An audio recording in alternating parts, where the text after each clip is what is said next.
Finite versus non-finite verbs explained simply. Hello everyone and welcome back to Grammar with Altaf. In today's video, we are going to explain a common but confusing topic in English grammar: finite and non-finite verbs. Yes. By the end of this video, you'll clearly understand what finite verbs are, what non-finite verbs are, and how to easily identify them in any sentence. Let's begin. All right, let's start with finite verbs. What are finite verbs? A finite verb is a verb that shows tense. It also agrees with the subject of the sentence. That means it changes form depending on whether the subject is singular or plural, or whether it's in the past, present, or future. Exactly. For example, look at this sentence. She walks to school every day. The verb walks here is a finite verb. Why? Because it tells us the tense, present, and it agrees with the subject she. If we change the subject to they, the verb changes too. They walk to school every day. See? It changed from walks to walk. That's what finite verbs do. Yes, they change according to the subject and the time. Now let's look at non-finite verbs. These verbs do not show tense. They do not change according to the subject. In fact, they remain the same no matter what. Right.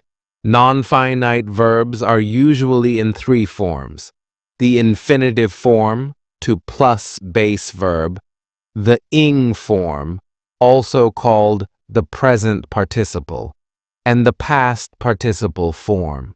Let's break them down one by one. Let's take the infinitive form first. For example, I like to swim. Here, to swim is a non-finite verb. It doesn't show any tense, and it doesn't change even if we change the subject. They like to swim. He likes to swim. We like to swim. In all cases, to swim stays the same. That's why it's non-finite. Exactly. Now let's talk about the ing form. For example, swimming is fun. Here, swimming is a non-finite verb. It's not showing any tense. It's just the name of the activity. Even if we say, swimming in the ocean is exciting, or swimming every morning keeps me fresh, the word swimming doesn't show time. It's just used as a noun or part of a phrase. Great example. And finally, the past participle form. This one is a little tricky. It usually comes with helping verbs or is used as an adjective. For instance, the broken window was fixed. Here, broken is a non-finite verb. It's the past participle of break, and it doesn't show tense by itself. It simply describes the window. Yes, it's very important to remember. Only finite verbs can be the main verb of a sentence. Non-finite verbs cannot stand alone as the main verb. They always need support, or they work as nouns, adjectives, or adverbs. Let's compare some sentences to make this clearer. Sentence 1. He plays the guitar. Sentence 2. He likes to play the guitar. In the first sentence, plays is a finite verb. It tells us he does this action regularly. In the second sentence, likes is the finite verb, while to play is the non-finite verb. To play doesn't tell us the tense. Likes does.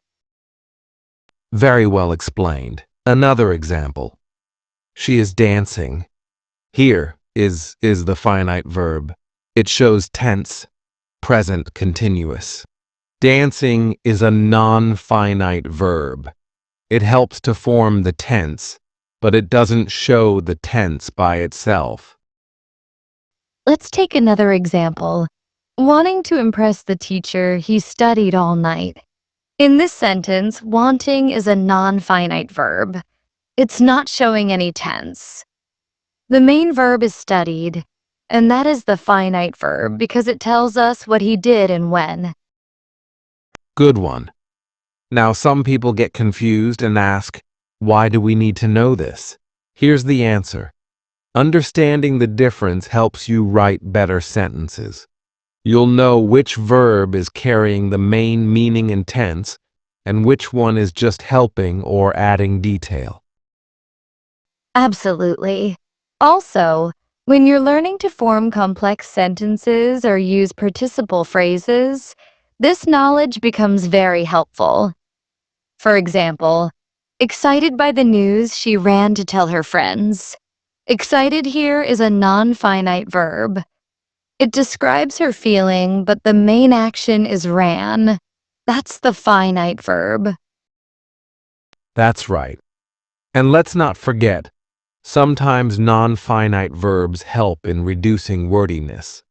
For example, instead of saying, because he was tired, he went to bed early, you can say, being tired, he went to bed early. Here, being is a non-finite verb and makes the sentence shorter and more natural. So, to sum up, finite verbs show tense and agree with the subject. They are the main verbs in a sentence. Non-finite verbs do not show tense, do not change with the subject, and cannot act as the main verb on their own. They usually come in the form of infinitives, ing forms, and past participles. Exactly. Once you start recognizing them, your grammar understanding will become stronger. You'll write and speak more confidently because you'll know which verbs carry the time and which ones just add meaning. So now you can go back to your writing or reading and try to find finite and non-finite verbs. It's a great way to practice and make the concept clear. In today's video, we learned the difference between finite and non-finite verbs in a simple and easy way. We saw examples, compared sentences, and explained how to identify them. Keep practicing, keep learning, and don't forget to subscribe to Grammar with Altaf for more easy grammar lessons. See you in the next video. Take care and happy learning.